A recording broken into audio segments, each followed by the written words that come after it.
Hello and welcome to The Industry, an esports business podcast that delves into the esports and gaming sector. In this episode, we're going to be talking about one of arguably the most important sectors in esports, the payments sector. To delve into this topic, I'm joined by esports veteran Han Park, who is now the CEO of global payment platform Payment Labs. This amazing conversation delves into how esports payments work, which includes distributing prize money, the ongoing topic of delayed payments, and what are the pain points when it comes to pay. It's a great chat and I cannot wait for you to listen. So let's go. Before we jump into this episode, the Industry Podcast is sponsored by Integrated Systems Europe, the world-renowned annual tech show taking place in Barcelona. Are you ready to challenge your senses with one big, virtually impossible experience? At the event, you'll be able to hold the future of tech today and feel the possibility of tomorrow. It's time to be inspired, reconnect with each other, and drive things forward. It's time to switch it back on at ISE 2025. Integrated Systems Europe will take place on February 4th to the 7th, 2025 at Fira de Barcelona. If you register today, you can save €215. So make sure to visit iseurope.org and use the code esportsinsider for your free registration. ISE 2025, connection restored. Now, let's get on to the episode.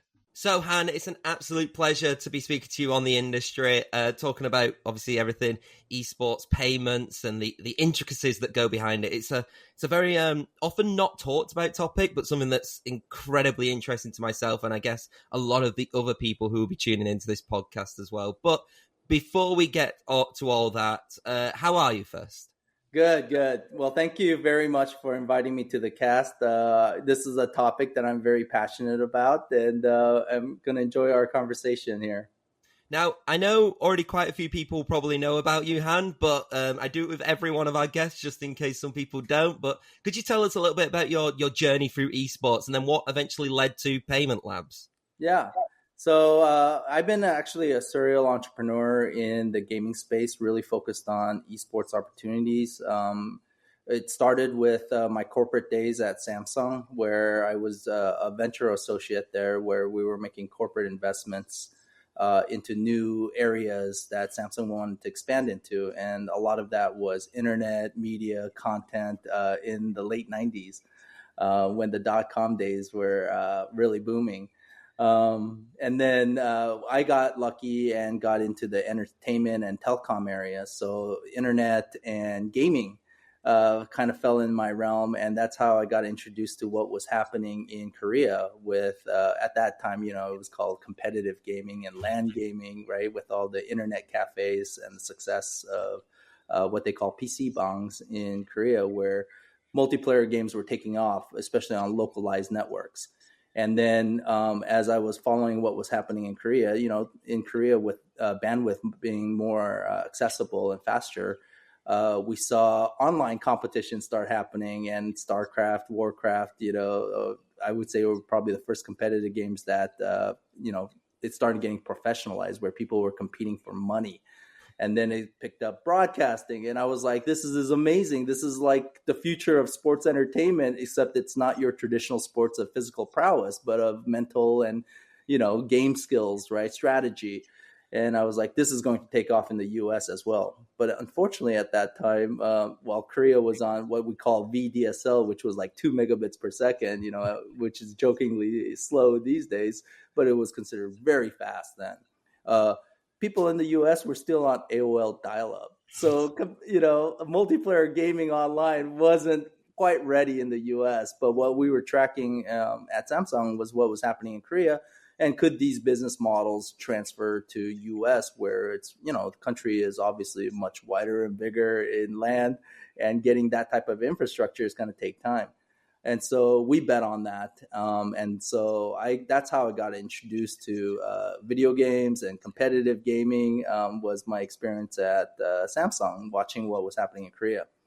After I would say about half a decade of looking at, through Samsung eyes, I was like, this is going to happen, but it's going to take a long time. And so I decided to leave Samsung and launch a venture with Craig Levine, who is now the CEO of EFG companies. He was my business partner and a couple of other colleagues to launch kind of the first esports agency, right? Even before the term esports was coined and legitimized, we called ourselves, esports services.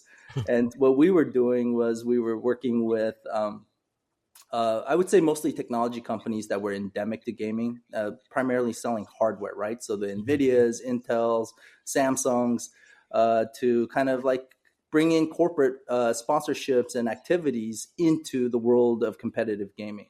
And that's what we did for, I would say, about 6-7 years, trying to kind of mature the market, work with a lot of the endemic tech companies that wanted to reach the gamers, and then help also these gamers that were doing like grassroots events and activities. At that time, I think the CPL was probably the biggest, and World Cyber Games were just starting. And so we were working with organizations like that to kind of like standardize and, make esports more legitimate in terms of competitive gaming, and, kind of professionalize the scene. And so we did a lot of work of that. And then over time, we were looking at our counterparts in Germany that were doing the same thing in the European Union, primarily, focusing on the German market and then expanding out to the rest of the European countries, doing a similar model. But the one big difference was that they had their own IP, right, which was ESL. Mm-hmm.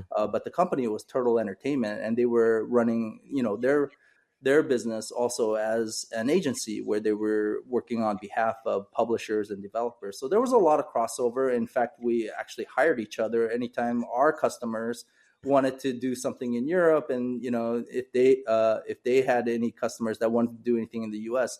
So it ended up becoming a natural marriage. And so we merged the two companies, and then I ran ESL America out of Burbank, building the first studios, working with over 60 developers and publishers, handling a lot of the esports productions at that time when Twitch was really taking off and bringing in the competitive gaming content. We were kind of feeding it, because we had all the publishers and developers using the ESL services and platform to, put, let's say, higher quality productions on Twitch versus more grassroots, type streaming. And that's how it led to discovery of what is painful in esports, which is prize money. Prize money. I was just about to say that, actually, like, detailing all that, it's like you've kind of gone through the entire esports history of the journey of the rise of esports, right? So like, how then did payments start to become a sector in which you wanted to delve into? I'm guessing, given that, with working, potentially on like tournaments and stuff like that, that was probably one of the main reasons for this, right? Yeah. So, when the publishers and developers worked with us, they essentially used ESL as a turnkey tournament operator. And as part of the services, not only just the productions and organizing the competitions and running the competitions and broadcasting it, they also wanted you to handle the prize money. So any prize money that was put towards against that competition to, draw in the competitive gamers and the audience that are watching these matches, prize money was always tied to any, legitimate competition. And what we found was that usually, the quality of production equated to the size of prize money pools. So as prize money increases, you get more sponsorships, more advertisements, more fans to watch it, and so there was always been some sort of direct correlation with prize money affecting, how big of an event is. And so we watched as esports, really blossomed in the, in, like, I would say late 2015 to, 2020. Prize money pools were getting crazy out there, right? Because there were gamers that were making more money through video game competitions than traditional sports, at least in terms of single individual events, right? We got gamers that were making millions of dollars from winning one event, which was unheard of. But yeah, prize money has always been a challenge in gaming because it started out as grassroots, right? You throw little LAN competitions, everybody kind of pools their entry fee, and then the winner takes a big cut of it, right? That's how it started grassroots. But the industry started to mature, that sponsors, the publishers, everyone that was involved in helping build this ecosystem started legitimizing it by putting out real prize money that wasn't based on entry fees, that was just based on pure competition, within even qualifying systems, right? Starting with online, then regional championships, and then regional championships feeding into world championships. And all of a sudden, you got millions of dollars. Now, what made prize money payments challenging as it matured is that esports is global. That means essentially any good gamer or professional, from any country across multiple disciplines of games, could win. And that's when, you as a US organizer or a European, publisher, right, throw a tournament, all of a sudden you're paying out people in countries that sometimes you've never heard of because they're just really good at the game, and they competed through all the qualifying systems. And all of a sudden, from paying out a $25 weekly cup winner, that weekly cup winner could be the winner of $100,000. But now you have to figure out, how do you pay that cash to someone in Vietnam, right? Or somewhere, in Saudi Arabia, which is challenging for a company that might be based out of a certain region. And ESL being international, and we had everything from online to regional to global, we had to deal with all types of payments, like I was mentioning, from the weekly cup winners to the world champions of some title that, they're getting paid out hundreds of thousands of dollars from a single event. That's what makes payments really hard.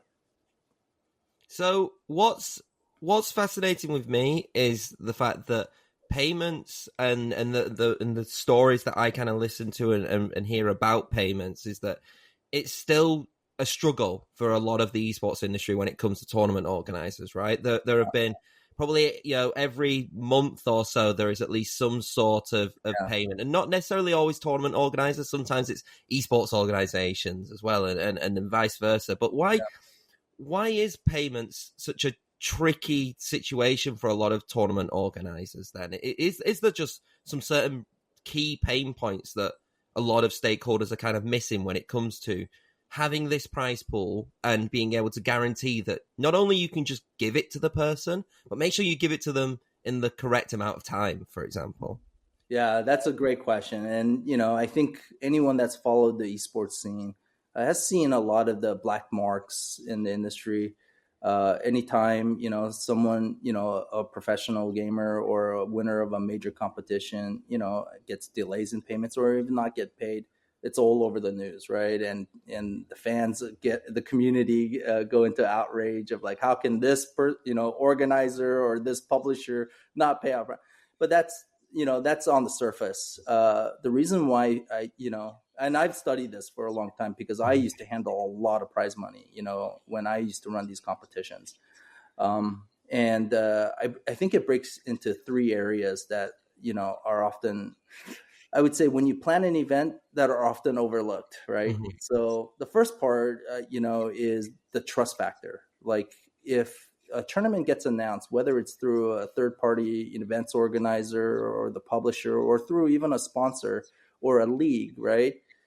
You want to be able to trust that if they're announcing that they're going to give out $1 million in prize money, that $1 million is secured, and all the winners, as long as they go through the qualifying process and win a placement into the the prizing pool, that $1 million is going out, right? And so there's lots of different complexities when it comes to securing and that prize money, right? Oftentimes prize money is tied to some large enterprise, whether they're a publisher or a sponsor or a brand that's behind the tournament. They're large corporate entities, and they may have what they call net terms, where they say, okay, we received the invoice for the prize money, but our standard net terms is that we pay it out 90 days after net terms. And sometimes it's even longer for larger companies. Just that's how the business world works. Well, let's say a third party organizer that's handling all the turnkey operations, including the payout prize money, they're doing the event next month.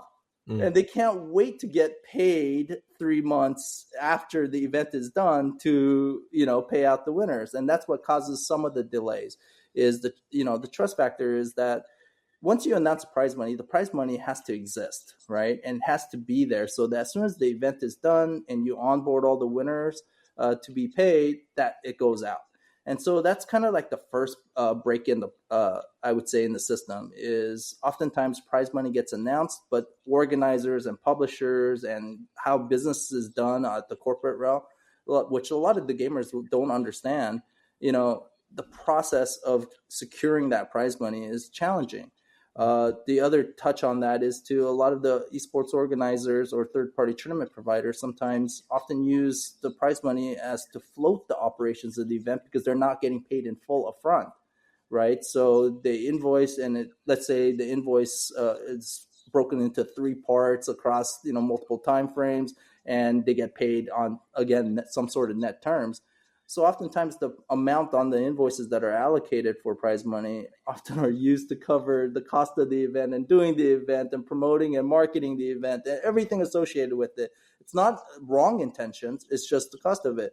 And so that also causes further delays in the fact that, some of the allocations of prize money may have been used to do the turnkey operations of the event itself or the business. And then when it comes to pay the prize money out to the winners, there's just nothing sitting there until they get the next payment. So Han, just to go on to that a little bit more, then is that because of maybe they've got like a sponsor in which is paying in installments, for example, exactly. and so they're using essentially the prize money pool with the hope that the sponsor then keeps the commitment, right? For Yeah, as long as like the league or the organizer of that event, executes on their part and delivers the service that the sponsor is expecting, usually it's a clean deal. Mhm. But there's a time factor associated with it, which creates this burden. So in our model, as Payment Labs, we're kind of disrupting that a bit. What we do is we create on behalf of the customers and organizers essentially a prize money account. Every time they onboard onto our platform or they plan an event, it needs to be funded. And there's only 2 things that can happen out of that prize money account. It either pays the winners once the event is done, or it goes back to the original source of funding. And that's it. It's essentially works like kind of like an escrow, and that's how you build trust with the community and the gamers that are competing in it, knowing that the prize money is secure, and that we want to be that de facto trust. If they know that the prize money is being paid through our platform, the winners are going to get it as long as they do their part. So that's the first part, which is a lot of times it's the corporate behind the scenes of how they do cash flow management and how they collect on prize money is something that oftentimes the community don't understand how it works, right? They just see big money announced and they expect the big money to be paid, but there's business rules that kind of govern that piece of it. The second layer of challenge that I see is the process itself.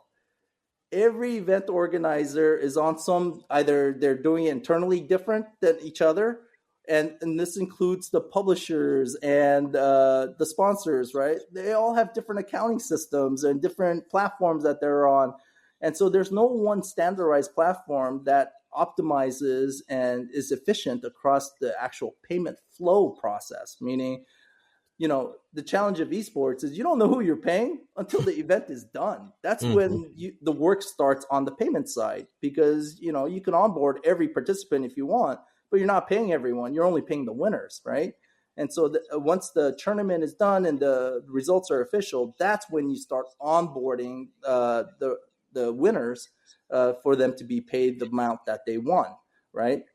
And that entire process is not easy and intuitive at this moment, because not only are you providing personal information, identifying information, right, that you have to follow privacy rules and policies, but also you got to fill out proper tax records in certain countries, because prize money is considered taxable income in certain regions and countries, right? And then the organizers themselves may have separate tax rules, right? And then ultimately, you have to provide your banking records. And what we found is that because a lot of the esports competitors tend to be often younger, and live in countries that may not be as developed in their financial systems are unbanked, which means that like they don't know how to get paid, Mhm. compliantly and efficiently. Meaning, they don't know what it takes to get onboarded and supply the right information for the organizer or the brand or the publisher to be able to effectively pay them through their accounting and banking systems. And so the process oftentimes is complicated.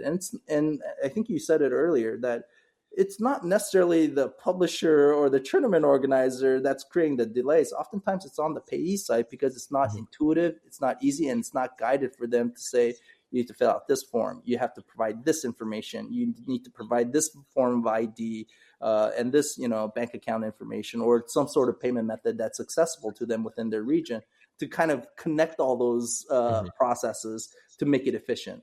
And that's where we see a lot of the breaks. Oftentimes it's on the publisher side. Oftentimes it's the payee side because they just don't understand the process. The process is very complicated, and there's multitudes of different ways of paying people.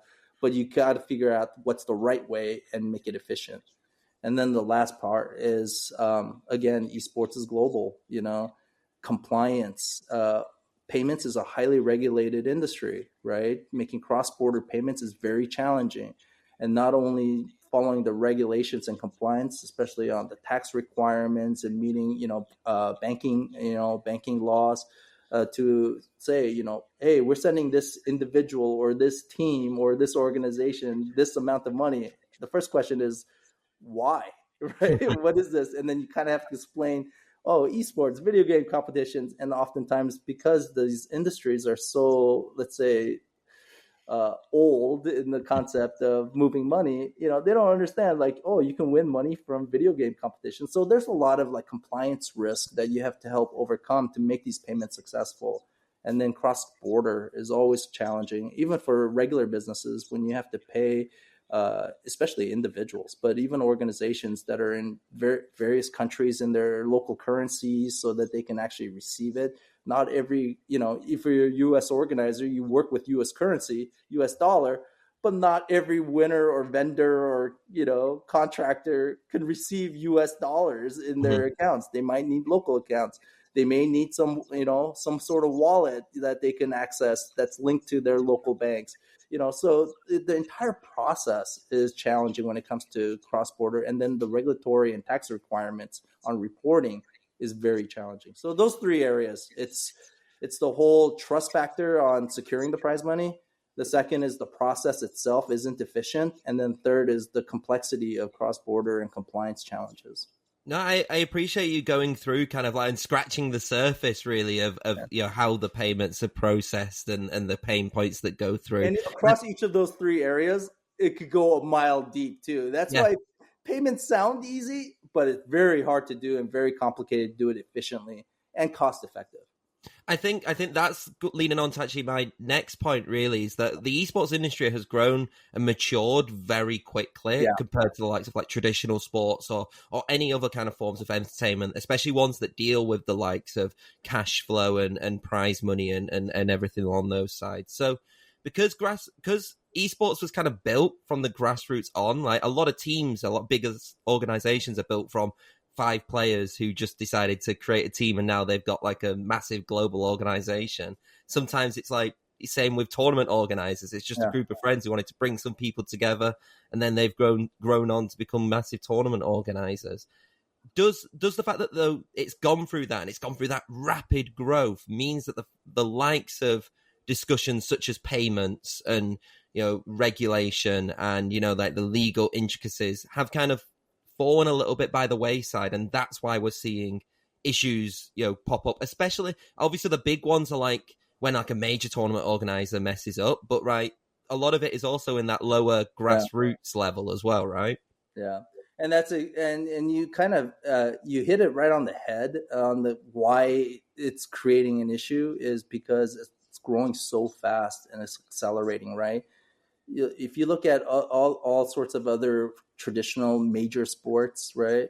I mean, they've been around for 50 to 100 years to mature, Mm-hmm. and they have all the support infrastructure to that supports their industry and their sport. And it's not just about broadcast and TV, right? It's like there's so many like law firms involved in representing the players, the union, the leagues, right? And there's accounting services, talent management. There's infrastructure that kind of powers that ecosystem, and payments is one of them, right? There's a lot of money movement within traditional sports, and so payments has always been a big thing for them. And that's why esports, it's good and bad. It's growing so fast, but it's growing faster than the current infrastructure that supports the nuances of the industry. And that's where we want to play, is that we want to be that stable component, at least on the payments and the fintech side of things, to help the industry scale and grow efficiently.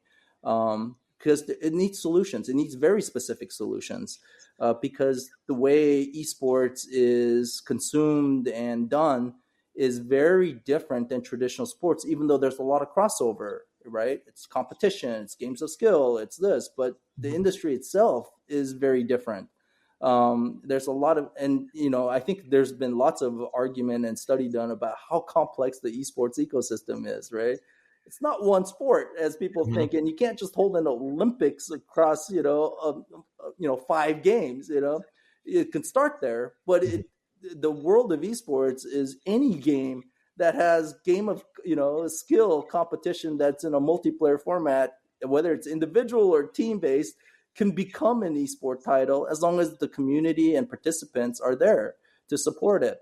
And you see that in traditional sports too, right? You got the major sports, and then you got the passion sports or the weekend warrior sports. Everything. There's sports for games of skill across lots of different type of sport categories that we may not even heard of. You see the rise of pickleball, right? And how UFC. They weren't your original traditional sports. It started from more, I would say, grassroots and just passionate fan base that made it into a major sport these days, right? So esports is very complex and it's nuanced, and even the payments, you can't take what works for one industry and say, oh, you can use this solution for that. It's very nuanced, right? Because of the demographic, the use cases, and the fact that it's global in nature already makes it challenging. So the growth of esports leads to a lot of these breaks. And that's what gives you the opportunity to kind of like standardize and regulate and mature it so that it grows efficiently and it matures properly, so that it can become a major form of sports entertainment moving forward, like every other model in traditional sports has done. Just as a little bit of a tangent, still staying on the payment sector, but a little bit Mm-hmm. away from prize pools, because I'm just genuinely quite Yeah. interested in this. Is when it comes to like a tournament operator, does that also come to the point of like, when you're paying contractors, a very Yeah. similar process when it's paying contractors, paying staff out, because it's not just prize pools issues that we've also heard. Obviously, there's a lot of stuff about contract work and things like that. Is that a very similar process when it comes to handing that money out? Yes, it's a very similar process, right? And you have to follow the same, challenge points across what I mentioned before, those three major areas, because of even on the contractor side, same thing. You got the global process, right? It's global in nature, and as a lot of these organizers and publishers are now starting to work with like content creators and streamers and talent, on the broadcast, you work with a lot of contractors that aren't just winning prize money, but it's a different use case, right? Prize money is taxed differently than how contractors get paid, because that's a service that they're getting paid for. But in terms of the fundamental breakdowns of delayed payments or no payments, it's the same areas. And that's what's the beauty of our tech. We built our software to solve and automate an esports prize money problem, but it actually is beyond that. And that's why we've moved on from just doing prize payments to become a pure payments company. We're considered a fintech now because we do everything from pay-ins, payouts, domestic, cross-border, because we know where all the pain points are in the industry. And it's not just about prize money payouts. It's also paying, like, as you mentioned, the contractors that are working the events, right? There's vendors that may, have challenges on cross-border payments that can't go through traditional onboarding of accounting systems because they may be smaller in nature, right? And those are things that we help solve because we understand it. We came from it, and Mhm. I lived it for 20 years of like, man, all I get are complaints about people not getting paid, but we can't pay them because of XYZ, and Mhm. so we understand it. Yeah, moving on actually to Payment Labs then specifically, and like you said, the creation of Payment Labs. Is that why it's kind of good to have like a third party? We're seeing actually a lot of it with the esports industry in general, right? Yeah, We're seeing a lot of third parties come in to help. It used to just be third party tournament operators. Now yeah, it's third party data companies, yeah. and now third party payment platforms and payment services. Do you think that's the correct way in which it's kind of the initiative to go again with that professionalization of like you don't expect a Riot or a Valve to have their finance team sort out these esports tournaments and sort out these payment systems and the fan engagement and data, right? Where really it should have like a specific company or a set of companies kind of working together to help guide that ship and make it successful. Yeah, it's a good question, right? I mean, there's some companies that if they're large enough and scale enough and it's important enough, they're going to build their own Mhm. internal solution, right? Because they want that data, they want to be able to do it, and they control the quality of the service, right? Um, but then it comes to how much of that piece of the business actually is representative of the overall business. So, an example of a publisher, if their esports program is less than 5% of their overall spend on marketing, and 95% of their business is making games, developing Mhm. and making and promoting and selling games, uh, no one wants to, their corporate finance and accounting team that doing their 95% business wants to deal with, a bunch of 20-year-old gamers that are complaining, where's my prize money, when it only represents 5%.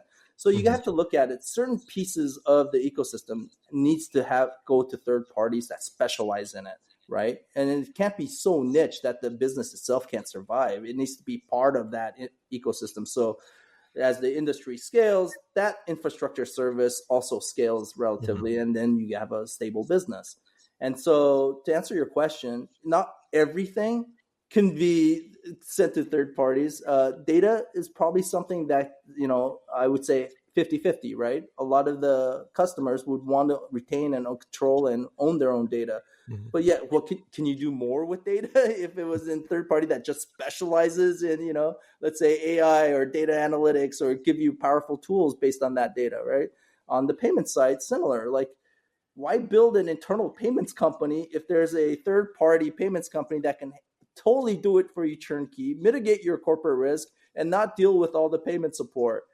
Then it becomes, that's where you outsource, then you do internal. And even tournament productions, right? And that's why we have big tournament organizers that are doing all these large scale events for different publishers, because it costs a lot to man and staff, and have all these costs associated with doing a one-off event. uh, so that's why third party organizers exist, because these third party organizers are able to aggregate a number of these requests and create a business around it. So you have to kind of break it down. Is it core to the Yeah. infrastructure to help it scale, or is it kind of niche, too niche? It's something that they may want to do internally because it's not needed by the entire industry.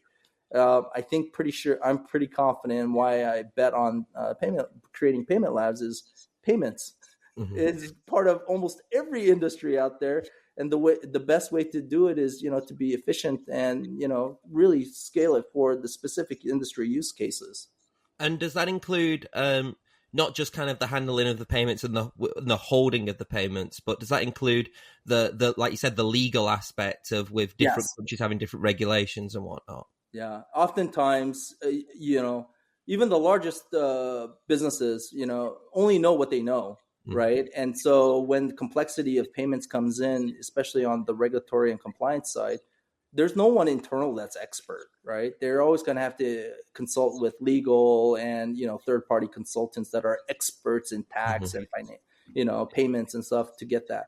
And so what we do is we breathe payments, right? 24/7, 365 days a year for all our customers. And it's not we're not a one customer type platform. We service multitudes of customers across multiple industries and use cases. So we have a lot more exposure to these compliance and regulatory requirements and the tax rules.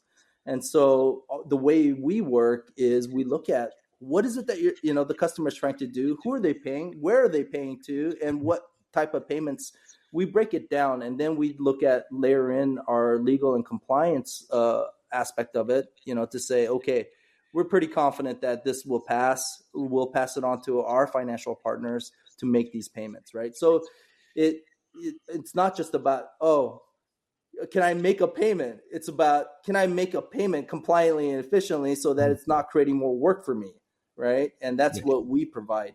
It's that you're selling essentially compliance, mitigation of risk, and making sure that the payments go through without any issues, and there's no more follow-up payment support issues from the payee side. They're getting their money, they're happy with it, and boom, everyone wins.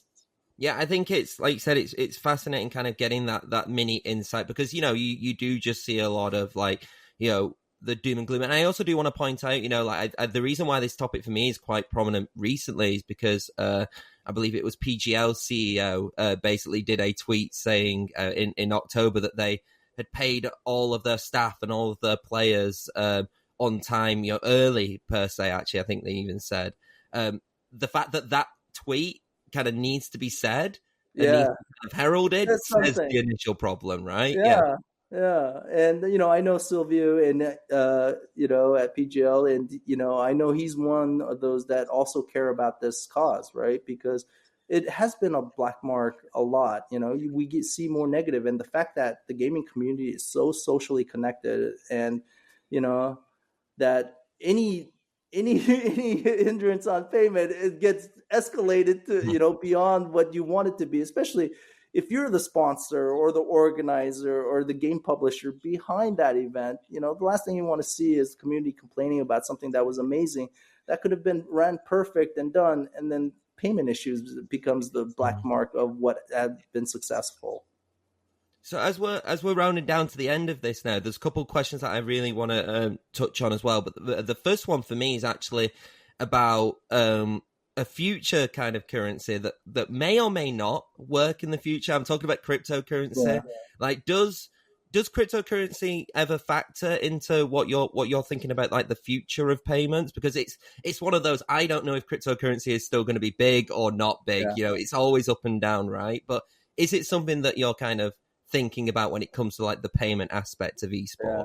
We're always thinking about it because of the fact that it's digital, it's fast, it's transparent, right? A lot of things that make blockchain and cryptocurrency so attractive across not just for gaming industry, but across a lot of different industries. However, it also has potential risks on compliance, right? I mean, the first things you hear about is when, money laundering activities and illegal activities. So it's not regulated, and that's what makes it a risk, right? And when you're working with financial partners that already have, infrastructure that handles global payments, and you want to work with them compliantly and efficiently, you have to follow their rules at this point in time. It doesn't mean that it's not going to get adopted, and there's a lot of movement towards that adoption, right? But until it becomes more of a global standard, and especially at the financial institutional level and government levels, it's still risky. And so we're not going to adopt something when the solution is needed today. It's very forward thinking. So we're always thinking about it of like, how do we implement it when it does become an acceptable form by most governments and financial institutions around the world, so that you can effectively move currency. But yeah, it's a great question. Everyone's thinking about it. There's some, startups that have already jumped the gun, and, they've gone to the wayside because it's just not successful at this point in time.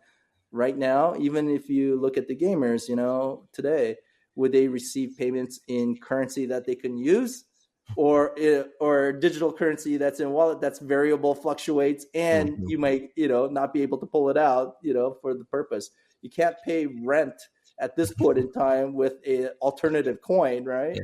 You got to figure out how to off-ramp it into a currency that actually can be used to write a check or, make a cash payment towards rent and groceries. And as a final question altogether for me then, what are some of like the solutions that you feel the esports industry should adopt as a whole that to ensure that kind of payments aren't delayed or in bad cases aren't delivered altogether?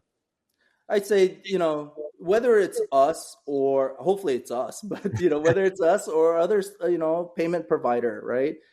If you can address the three major points of the payment flow that I described, right? Building the trust, right? Mm-hmm. Trust has multiple layers, as I described earlier, everything from net terms to making sure that, the prize money is secured as you're promoting and marketing the event so that it's never a question, right?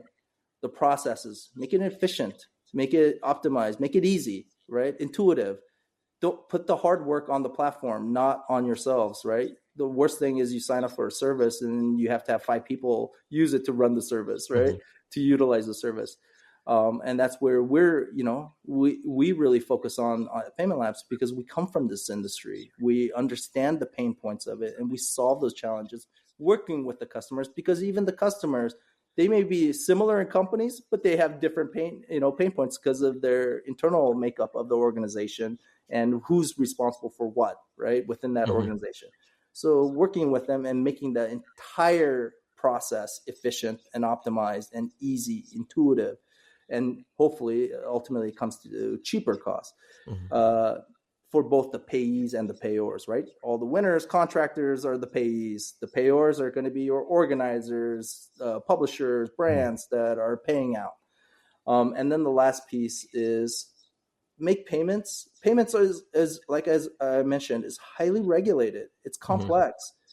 Go with a platform or a service that understands, at least can help you guide through that so that it's not something that you take on as a risk for both payor and payee, right? Is you have to understand it, and not every platform out there that can make payments understands the esports industry. Esports is very complex, and as a payment provider and as a fintech, where we're also being reviewed and audited constantly by our financial partners, trying to explain video game competitions for money to an old industry that's been around for hundreds of years is sometimes very challenging. And that's why on the paying in side, which we also support, taking entry fees or tickets to these events, esports is going through a real tough struggles with existing large providers because they don't understand it and they see compliance as a risk because of the fact that could it be tied to gambling, or Mm-hmm. are you using entry fees to pay for prize?